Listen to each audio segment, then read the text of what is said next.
If the last few months have taught us anything, it's that Virgin Voyages is changing. With the launch of Brilliant Lady, Virgin Voyages' fourth ship, and the claim from the brand that they're just getting started, we thought we'd take a look into the future and see what Virgin Voyages will look like by the end of the decade. I'm David from VV Insider, and we're going to take a look at everything that we know so far about the evolution of the Virgin Voyages brand and some announcements that we've predicted are yet to come. The whole world of cruising has had a massive uplift over the past few years, so we can only assume that this means big and better things for Virgin Voyages and the lady ships. We're going to guide you through 5 main ways that we see Virgin Voyages adapting. So we're going to first look at dining and restaurants and see what might be changing in that area. Then we're going to take a look at entertainment and what the changes this year means for the fleet moving forward. We're then going to take a look at some speculative itineraries and seeing where Virgin Voyages might be going around the globe. Then a topic that gets a little bit of a mixed reception, and this is around how technology and AI will be shaping the voyages of tomorrow. And then finally, the big one. What will the fleet look like in 2030? Will we be seeing new ships, or will we be seeing any big changes to the current 4 lady ships? We're going to take a look at all of this and more, so we've got a lot to cover, so let's jump right in. VV Insider is the #1 resource for the latest Virgin Voyages info, guides and news. From picking the perfect cabin to booking dining, or simply just making the most of your voyage and saving money while you do it, VVinsider.com has helped thousands of sailors around the world sail smarter. Support our work by hitting subscribe and stick around to hear how you can get exclusive perks by booking directly with us. So it's worth saying before we kick off, we haven't been tipped off with any future plans from the Virgin Voyages execs. If we ever hear anything officially about plans that are coming up in the future, you'll see that on VVinsider.com in the news section. Right now, we're extending a telescope into the future by looking at the changes that have been made in the past, mixed with the trends that are happening around the cruise industry. With a sprinkling of wild speculation thrown in as well, we're going to have a guesstimate as to what we're going to see on board come 2030. So with that being said, let's jump straight in to dining. So when it comes to dining, let's look at where we've come so far. So when Virgin Voyages launched with Scarlet Lady back in 2021, it launched with the eateries that we're all familiar with today. So not only do you have the fun and casual dining options around the ship, like the hot dogs, the pizzas, the ice cream, but of course you also have those familiar 6 restaurants on board. So you have the Wake, which is the steakhouse, Extra Virgin, which is the Italian restaurant, Pink Agave, which is an upscale Mexican restaurant, Razzle Dazzle, as it was when it launched back in 2021, which was focused more on vegan and vegetarian food, but now is more around American classics and comfort food. And then you have 2 restaurants that are more experience-based. So first of all, you have Test Kitchen, which is an experimental tasting menu style dining experience. And then of course you have Gunbae, which is the Korean barbecue, where food is cooked in front of you on a Korean barbecue grill. Now, what changes have we seen so far since launch? Well, Razzle Dazzle is the restaurant of choice that gets changed when these ships go into a dry dock. So this all started in 2024 when Scarlet Lady went in for a 2-week dry dock and then left the dry dock with Lucky Lotus by Razzle Dazzle. So this is an Asian fusion inspired restaurant, which was a complete remodel of the Razzle Dazzle space. This was then followed by the Brilliant Lady dry dock, again 2 weeks in dry dock, and she left with Rojo by Razzle Dazzle, which is a Spanish themed restaurant. So one thing we can almost say for certainty is that every time one of these ships goes into dry dock, they come out with a brand new Razzle Dazzle, and it's inspired by a different world cuisine. So in the near term, that means Valiant Lady is the next to receive a new Razzle Dazzle restaurant. She heads into dry dock next year, and we've heard a few speculations and a few rumors about the type of cuisine that's going to be seen on Valiant Lady. Now, this is becoming a little bit of a tricky thing for Virgin Voyages because quite a lot of the world's cuisines have already been captured in one restaurant or the other. There is, of course, a few world cuisines that you wouldn't really expect to see on board one of the Virgin Voyages ships. I don't expect that there'll be a bangers and mash restaurant anytime soon with a UK dedicated space. But if Valiant Lady comes out of dry dock with a Rutherford by Razzle Dazzle, featuring Scotch eggs and sausage rolls, then maybe I'm wrong. But I think it's more likely that we're going to see something slightly more exotic and fragrant than English food. So a few ideas that we've seen banded around the place: we could see a Caribbean-inspired jerk restaurant. We could see a Scandinavian and Nordic style restaurant. Or how about a Polynesian-inspired barbecue and grill? Personally, as a British person who loves a good curry, I'd love to see an Indian-inspired restaurant. But we just don't know yet. We're going to have to wait and see what these dry docks mean for Razzle Dazzle. And as I've mentioned before, the best place to stay tuned to for any news on that is vvinsider.com. Make sure you're subscribed to this channel on YouTube, but also head over to the website and sign up to the newsletter as well to get this information as quickly as possible. But we're looking towards 2030, so what does that mean for dining? Well, it could mean that each of the preceding dry docks means that they're replacing another restaurant on the ship. Again, this is all conjecture, but you can imagine that the next time round, they might replace one of the other restaurants. Let's say Test Kitchen could become something different. And if that's the case, that means that one of the experience restaurants is going to be replaced. So we could see something a little bit more exciting where they bring in a new experience-led dining option. And if we look at trends across different cruise lines, you'll know that there's a push for more technology-based experiences when it comes to dining. And this can be traced all the way back to the early noughties with the introduction of Les Petits Chefs on board celebrity cruises, and of course, a lot of the technology-infused options that you see in places like Disney Cruise Line. If this was to happen, it would be a slight departure from what Virgin Voyages offer at the moment, because the dining experiences that they offer are generally kept quite technology-free. Instead of trying to dazzle with LEDs and projections, they focus on making the food as lovely as possible and also making the decor in the restaurant as plush and opulent as possible. Something that has worked really well for Virgin Voyages so far, so I wouldn't expect this to change very much. But certainly, technology-based experiences are an interesting concept.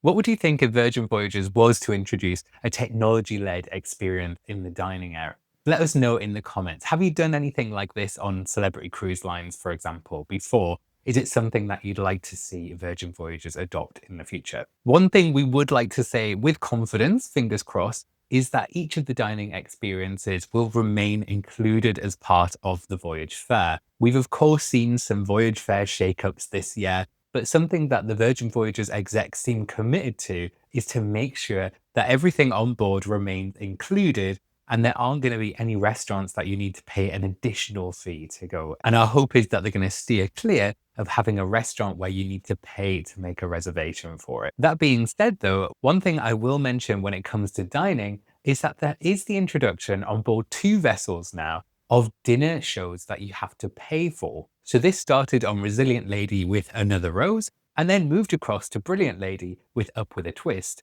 So this is a dinner experience where you are paying an additional fee, but you are paying for alcohol to be included with that as well. And you are also getting an incredible show thrown in as well. So if this is the direction of travel for Virgin Voyages, and this is how they're going to maybe upcharge for a dining experience, I don't have much of a problem with that because you are getting a great value with it. You're not just paying extra to get some nicer food, you are actually getting your alcohol and a show included as well. So that's a little bit more palatable, dare I say. So speaking of entertainment, let's take a look at what that might look like over the next few years. So 2025 has seen a massive shakeup in entertainment on Virgin Voyages.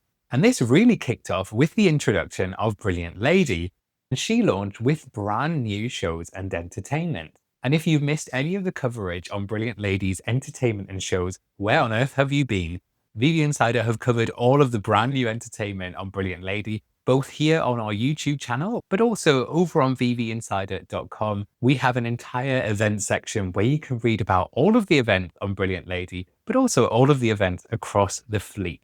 If you've not been on Brilliant Lady yet, or you're planning to in the future and you're a fan of incredible singers, be prepared. Brilliant Lady really shows us off really, really well. But it begs the question of whether this is a drive for vocal-led performances to become more of a feature of Virgin Voyages entertainment in the future. One of the indicators that we've seen that this might be the case is that one of the large dancing troupes on Scarlet Lady recently had one of their final performances of a show called Untitled Dance Party Show Thing, which was a bit of a bizarre and experimental dance show. But on Scarlet Lady, this and a musical called Ships in the Night have been replaced by two shows. One of those shows is a show from Resilient Lady called Persephone, and a new show called Boot, a Lola's Library story. So these shakeups and changes are indicating to us that Virgin Voyages are very willing to start making bigger changes to entertainment across the fleet. And this is interesting because Virgin Voyages are really showing their separation between each of the ships in the entertainment. So structurally, of course, the ships are very much the same, but the big change that you'll notice, depending on which ship you board, will be the entertainment that's offered. And this is something we're expecting to see more of as we head towards 2030. Something that's become very apparent this year as well is that Virgin Voyages are really listening to sailors' feedback on entertainment. This was made really apparent when Red Hot, one of the headline shows on board Brilliant Lady, did not launch when the ship launched. And they were waiting for sailor feedback to be exactly where they wanted it to be before they launched the show. So this might be something that we'll see more of from Virgin Voyages, where they're gathering information and feedback from guests to make sure that the entertainment is shaped in a way that is preferred by the majority. Now, this is an interesting topic because when Virgin Voyages launched back in 2021, the entertainment was very different indeed. For those that are unfamiliar with what the entertainment looked like back then, let me be the first to introduce you to something called Never Sleep Alone. This was a show that was ran by the 13th Happenings cast member called the Doctor. And this Happenings cast member was a sex doctor. She actually had a role within the Happenings cast that included running the Never Sleep Alone show, which was a sex-positive show, which invited members of the audience on stage to talk about their deepest and darkest fantasies, as well as some fun but perhaps eyebrow-raising demonstrations on stage as well. If any of this sounds completely bonkers and not like Virgin Voyages at all, it's because there was a moment in time where a lot of this raunchiness was taken out of the ships based on guest feedback. This was around the time where Virgin Voyages were changing their focus for which demographic they were heading towards. So when the brand launched originally, they were heading for a demographic that was maybe about 10 or 15 years younger than where it really is now. And I know there are many Virgin Voyages fans that would love to see the return of some of that more risque elements of the entertainment. But it does seem as the years go on that the entertainment on board the ships is becoming a little less raunchy and a little bit more safe, which is unfortunate news for those that really liked the Virgin Voyages experience when it first launched. That's not to say that the entertainment now is subpar, it's just certainly a very different proposition than what it was when it launched. So it's likely that as we head towards the end of this decade,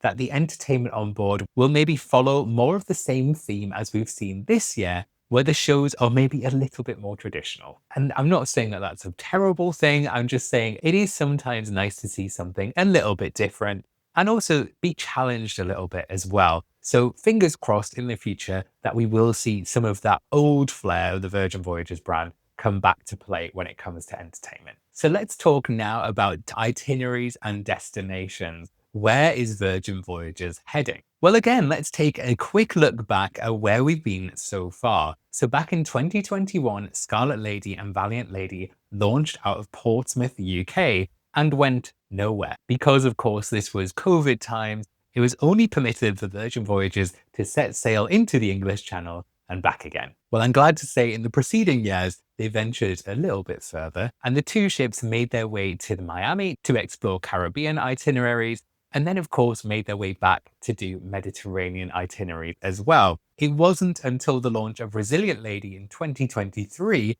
that Virgin Voyages went even further. Resilient Lady launched in Athens in 2023 and started a Greek itinerary, visiting places like Turkey and then later Istanbul, before heading off on a repositioning voyage that unfortunately she hasn't repeated since. So Resilient Lady made her way through the Suez Canal, stopped off in Dubai, in India, and then eventually ended up in Singapore, where she then made her way to Sydney, Australia. We were fortunate enough to have been on the Singapore to Sydney leg of this voyage and coming into Sydney Harbour on board Resilient Lady with Richard Branson circling the ship on his speedboat was an incredible experience that I will not forget anytime soon. But unfortunately, we weren't to know then that this was the last time that Virgin Voyages was to visit Australia, at least for now. Due to unrest in the Middle East, it wasn't viable for Resilient Lady to return through the Suez Canal, so instead she made her way around the Horn of Africa and came back up to Portsmouth. And from then, it was deemed unsafe for Resilient Lady to return back to Australia anytime soon. But when it came to destinations, there were a few more announced when it came to Brilliant Lady. It was made clear before launch that Brilliant Lady was going to be able to slip through the Panama Canal, with lifeboats built on a system where they could be brought in, make Brilliant Lady narrow enough to pass through the Panama Canal, meaning she has access to the west coast of the Americas. So this of course means itineraries in Los Angeles, in Canada, and Alaska as well, and she'll be making her first journey through the Panama Canal in 2026. Well, this means, of course, that there are new options available to itineraries whilst avoiding the Middle East. Because, of course, you can head over across the Pacific from Los Angeles and go over to the likes of New Zealand and Australia from there while visiting Hawaii on the way. That would be a voyage that I would be particularly interested in myself. It sounds absolutely incredible. But this has been bolstered a little bit by some small rumours about Virgin Voyages returning to Australia as part of a larger Asia deployment. Now, these are very small whispers at the moment, so stay tuned to vvinsider.com for more information as soon as we have it. But it does sound very exciting indeed, and we, of course, want an excuse to head back to Asia and Australia ourselves, so it's something we're keeping a close eye on. But if we look towards 2030, what do we expect to see? If we look at cruise trends and what we would expect to see up to 2030, we might see things that you see on other cruise lines, like these once-in-a-lifetime longer trips, worldwide trips, grand voyages, grand tours, sailings that go up to 60 or 70 nights. We know quite a few sailors who would love to do something like this, especially those that are able to work remotely and simply just pitch up their laptop in the grounds club, for example, and get some work done while they're sailing high seas. It would also be lovely to see Virgin maybe doing some more of these marvelous voyages or unique voyages that go at particular times. So for example, they have this solar eclipse itineraries coming up, which is very exciting, but you could imagine that they might plan some itineraries that coincide with other events. So what if we saw things like a trip to see the carnivals in Rio, if there was a South American deployment, or perhaps cherry blossoms in Japan as part of an Asia deployment?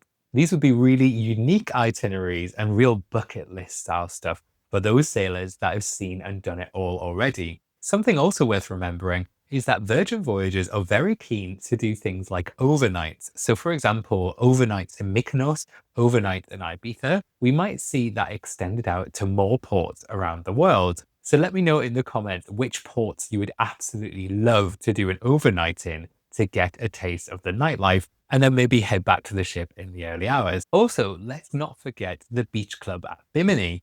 This is Virgin's answer to a private island. They don't have a private island, but they do have a private beach club on Bimini in the Bahamas. From what we've heard and our experience ourselves, Bimini is absolutely fantastic, but it does beg the question of, does it end there?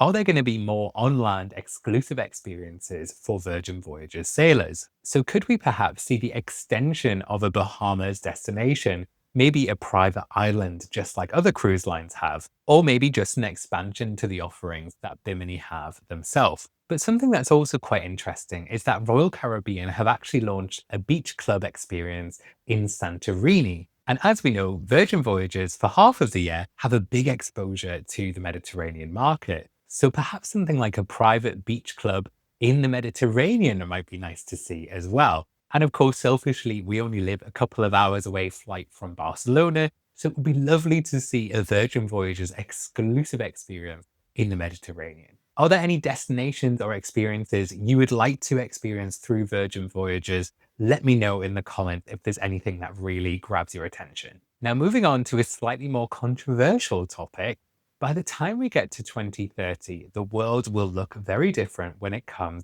to artificial intelligence. Over the past couple of years alone, we've seen a massive influx of AI across the digital world, but it's hard not to have noticed the impact that AI has had on the Virgin Voyages experience. And this is something that is really core to the Virgin Voyages brand at the minute, with the top execs, including the CEO, making a commitment that AI will be a core part of how Virgin Voyages operate in the future. And what this means in practice is that AI will start to take more of an impact on the sailor journey, not only when it comes to things like customer service, but I think what we're going to see over the next few years is that the sailor experience itself will be shaped by AI. What we might see in practice is that Virgin Voyages will use signals and indicators about who you are as a person and maybe recommending certain activities, dining, voyages that are specific to you as a sailor. The amount of data that is collected on every single sailor when they join the ships is of course quite vast.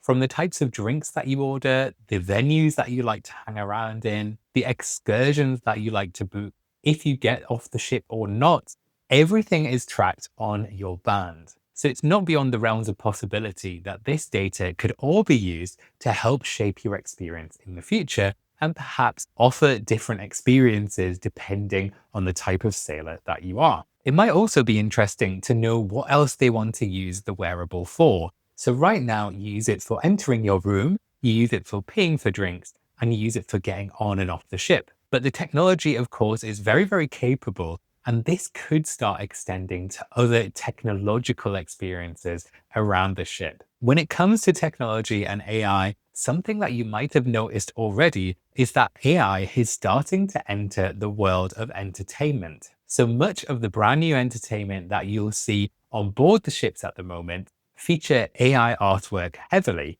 So for example, if you've been along to Out of Time or Red Hot or Booked, all three of those are new headline shows that launched this year, you'll notice that the digital screens in the background are showing off art that is mostly generated using AI. For the most part, this goes unnoticed, but I think over the next few years, we're going to start to get to a point where it becomes a little bit more noticeable simply because we see it more and more every day. This could perhaps be quite a controversial topic because it does mean that artists that would normally be employed to create those pieces of art are now taken out of the picture a little bit, and it does slightly diminish the work that they do. I do think for now, the demographic of the people that are boarding those ships and seeing those shows are generally not exposed to AI in the way that younger generations are. So it may go unnoticed, but over the next few years, I think we're going to start to get to a point where people do start to clock and recognize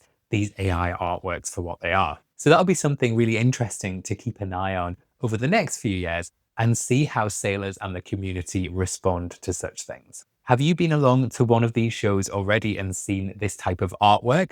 What are your thoughts about the AI use on these shows already? I'd love to know your thoughts in the comments. Now let's talk about the big topic. And this is probably the topic that we honestly know least about, but it's something that has been talked about a lot this year with the launch of Brilliant Lady. And that is what comes next.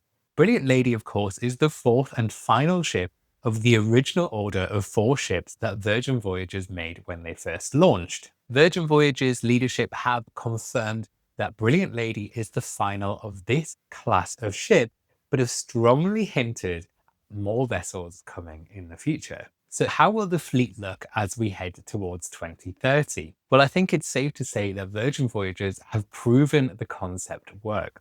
And yes, they are making changes and trying to get things completely right, but for now, it's safe to say that we will see an expansion to the fleet over the next few years. So what does that new fleet look like?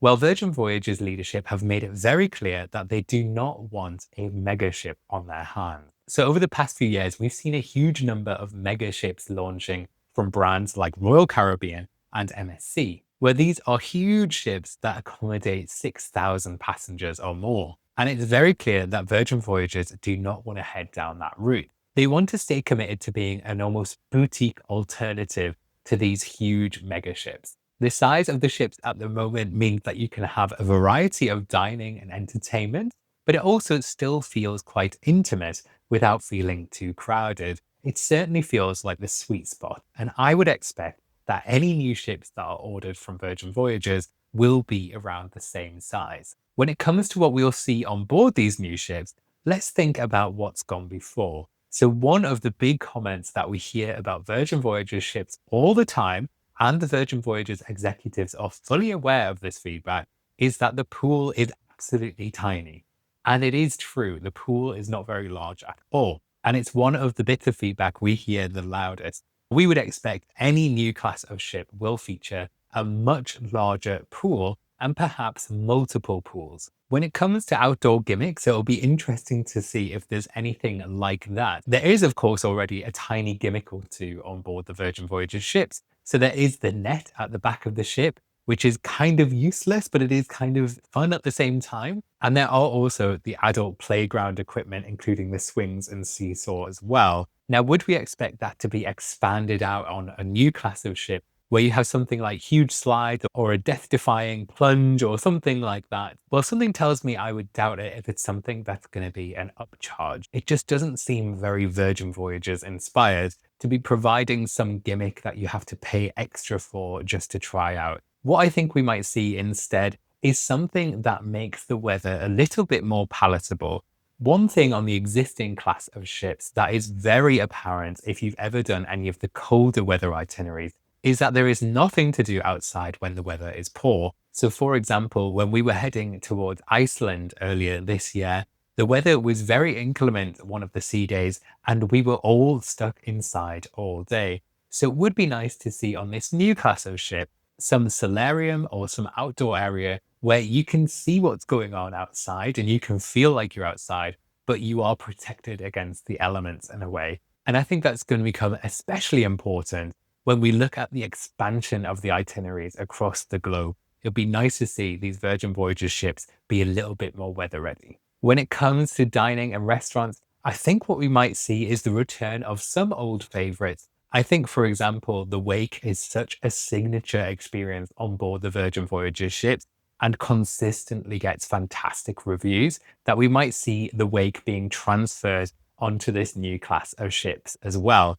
But certainly those more experimental type places like Gun Bay and Test Kitchen might be turned into something new entirely. When it comes to the spa, I think what we might see is that the aesthetic would remain very much the same, very plush, very marble, but I think the levels of comfort will be addressed. So something that we've heard consistently from people that use the spa is that there is no large warm hot tub for you to sit in during your thermal spa experience. Presently on the current class of ship, there is one warm hot tub that is made for a maximum of 2 people, and even then it's a squeeze. It'd be nice to see a large hot tub or whirlpool that can be used by multiple people. The large pool that's currently in the Redemption Spa is maybe 2 or 3 degrees Celsius lower than I think would be comfortable. So it'd be interesting to see if there's a change there. When it comes to entertainment and lounges, I think this is where we might see one of the biggest changes. If you've been on board the current class of ships and you're a music lover or you want to see some live entertainment, I think there is a little bit of a pinch point where some of the venues are not necessarily made in the right way for there to be live performances. If you take On the Rocks as an example, there are lots of places in On the Rocks that are hidden away, which do provide nice intimate areas for people to sit, but it doesn't really give you a very good view of the stage and of the performers. So it would be nice to see some of these bars designed in a way that really make the live performance experience a little bit more enhanced and not peeking through a corner or sitting somewhere where you just can't see anything going on. Speaking of entertainment as well, one of the big problems that's cropping up over the past few months is that people are having to queue and wait in line to see shows. And sometimes when they get to see the show, they can't find a good seat to see it. So for example, in the Manor, there are many places in the Manor where you cannot see what's going on. There is tons of seating available in the Manor, but some of those seats you sit down and you're blocked by a wall, or you're sat upstairs on the balcony, and as soon as you sit down, you can't see a thing. So again, when it comes to live performances, it would be really lovely to see Virgin Voyages design these spaces in a way that make it easier for more people to see what's going on stage. Now, this will not be an easy ask because to make something aesthetically pleasing whilst also having it in an auditorium style where people can see everything going on, I'm sure it's not easy at all to build something like that, but it's certainly something that many sailors would like to see fixed. With the expansion of the fleet, I think what we'll end up seeing as well is the expansion of the number of home ports where the ships will be based. Terminal V in Miami is of course a lovely place for you to start your Virgin Voyages vacation, but it is getting to the point where if you've got 4 ships heading out from there, which they will when Resilient Lady makes her way over the Atlantic as she's doing right now, it does become a little bit of a bottleneck. So it'll be interesting to see if there is a larger fleet. Will we see an expansion of home ports around the world?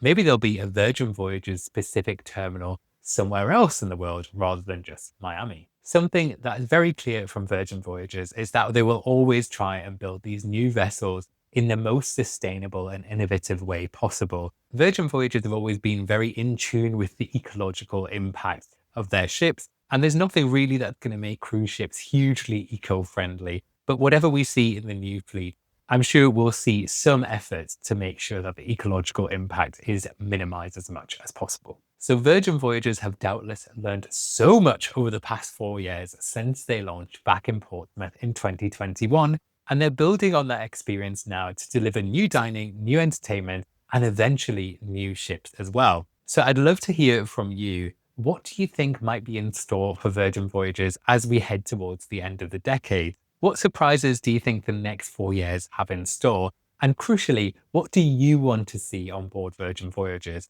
I know Virgin Voyages are very keen on hearing sailor feedback, and you never know who's going to be reading the comments of this video. So do make sure you tell us what you think is going to be coming up and what you'd like to see personally in your Virgin Voyages experience when we get towards the end of this decade. And of course, as ever, if you want to keep up with these news and updates, we do an update every 2 weeks. We just did one last week where we go through all of the news and information that you need to know across the Virgin Voyages fleet.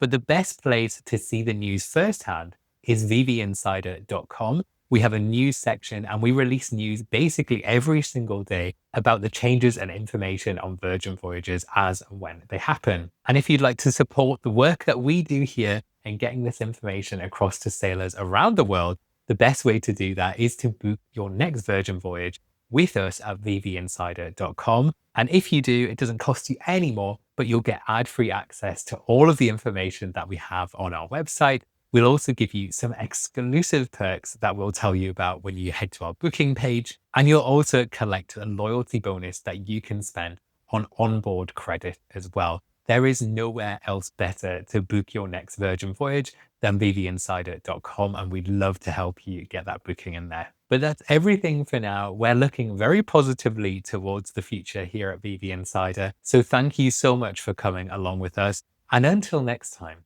happy sailing.